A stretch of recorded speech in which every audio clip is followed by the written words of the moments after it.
5 برس پہلے جب میں 21 برس کی نوجوان لڑکی تھی تو انہی دنوں میں میٹرک کا امتحان پاس کر کے فارغ ہو گئی۔ اوپر سے گرمیوں کی چھٹیاں ہو گئیں تو میں نے اپنی امی سے کہا میں اپنی خالہ نورین کے پاس کچھ دنوں کے لیے جانا چاہتی ہوں۔ میری ایک ہی خالہ ہیں جو کہ بہاولپور کے ایک گاؤں میں رہتی ہیں۔ ان کی شادی چند سال پہلے اس وقت ہوئی تھی جب میں پیدا ہوئی تھی۔ اب تو خالہ کا 16 سال کا ایک بیٹا بھی تھا۔ خیر کچھ دیر کی ضد کے بعد امی نے مجھے خالہ کے ہاں جانے کی اجازت دے دی اور بھائی مجھے خالہ کے ہاں چھوڑنے گیا، جو کہ اسی دن ہی مجھے وہاں چھوڑ کر واپس آ گیا۔ میری خالہ مجھے اپنے گھر دیکھ کر بہت خوش ہوئیں۔ اس نے صاف کہہ دیا کہ اتنے عرصہ بعد آئی ہو تو اب 1 مہینے سے پہلے واپس جانے نہیں دوں گی، بس آرام سے یہاں رہو۔ مجھے پہلی نظر میں خالہ کا بیٹا بہت پسند آیا، جو کہ بہت خوبصورت تھا لیکن عمر میں مجھ سے بہت چھوٹا تھا۔ لیکن خالو میرا بہت عجیب قسم کا شخص تھا، اس کو دیکھ کر خوف آتا تھا۔ کسی وقت تو میں ان کو دیکھ کر ڈر سی جاتی تھی۔ نہ جانے خالہ جو کہ اتنی حسین تھی، پتہ نہیں انہوں نے اس میں ایسا کیا دیکھا اور اس سے شادی کر بیٹھی۔ میری امی نے مجھے بتا رکھا تھا کہ آپ کے خالو نے گاؤں میں کچھ ایسے کام کر رکھے ہیں کہ انہیں خاندان کی خواتین منہ بھی نہیں لگاتیں ان کے کرتوتوں کی وجہ سے۔ چونکہ گرمیاں تھیں اس لیے خالہ اور خالو رات کو چھت پر سوتے تھے اور میں اور سلمان نیچے صحن میں پنکھا چلا کر ایک ہی چارپائی پر سو جایا کرتے تھے۔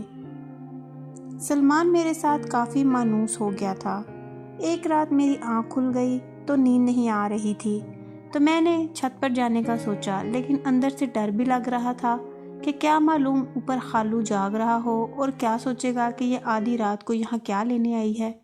میں آپ کو پہلے ہی بتا چکی ہوں کہ مجھے خالو کی شخصیت عجیب پر اسرار سی لگی تھی۔ وہ سارا دن مجھے عجیب سی نظروں سے دیکھتا رہتا تھا، لیکن جب میں ان کو دیکھتی تو مسکرانے لگتا تھا۔ خالہ ان کے سامنے کم ہی بات کرتی تھی اور مجھے یوں معلوم ہوتا تھا کہ جیسے خالہ ان سے ڈرتی ہوں۔ لیکن ایک بات یہ بھی تھی کہ خالو نے گھر میں خالہ کو ساری آسائشیں مہیا کر رکھی تھیں جس کی کسی بھی عورت کو خواہش ہو۔ خیر اب میں نے دبے پاؤں چھت پر جانے کا سوچا۔ جبکہ میں دبے پاؤں چھت پر چڑھنا شروع ہو گئی، ایک ایک سیڑھی پر بنا آواز پیدا کیے قدم رکھتی گئی۔ میں چھت کے بالکل پاس پہنچ گئی۔ میں جیسے ہی چھت کے قریب پہنچی، میرے کانوں میں کچھ عجیب سی آوازیں پڑ رہی تھیں، جیسے کوئی تکلیف سے کرا رہا ہو، جیسے کوئی حیوان غرا رہا ہو، یا جیسے کوئی کسی چیز کو زور زور سے فرش پر رگڑ رہا ہو۔ میں پریشان ہو گئی کہ آخر چھت پر ایسا کیا ہو سکتا ہے۔ خیر میں نے ڈرتے ڈرتے سر اوپر نکال کر دیکھا تو چاند کی روشنی میں ایک عجیب منظر دیکھا۔ خالو چارپائی پر لیٹا تھا اور خالہ اس کے سر میں سرسوں کے تیل سے مالش کر رہی تھی۔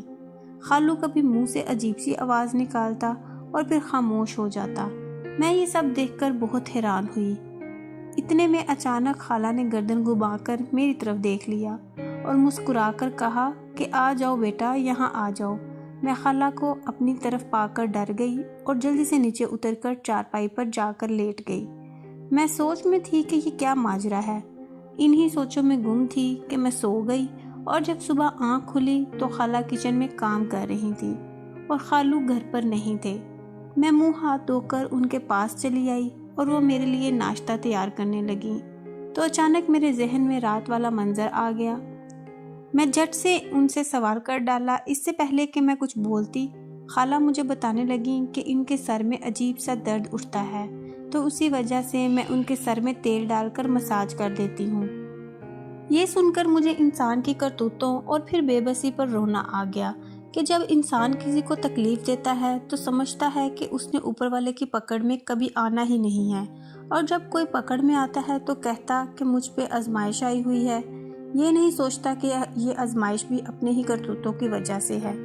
یہ سن کر مجھے ترس آیا خالو پر اور ان سے ہمدردی ہو گئی، لیکن میں ان سے محتاط بھی زیادہ ہو گئی تھی کہ کیا معلوم وہ مجھے بھی اپنی ہوس کا نشانہ نہ بنا دے۔ پھر کچھ دن بڑی مشکل سے ڈر کر گزار کر واپس اپنے گھر آ گئی اور سکھ کا سانس لیا کہ شکر ہے میں تو ہوس کا نشانہ نہیں بنی۔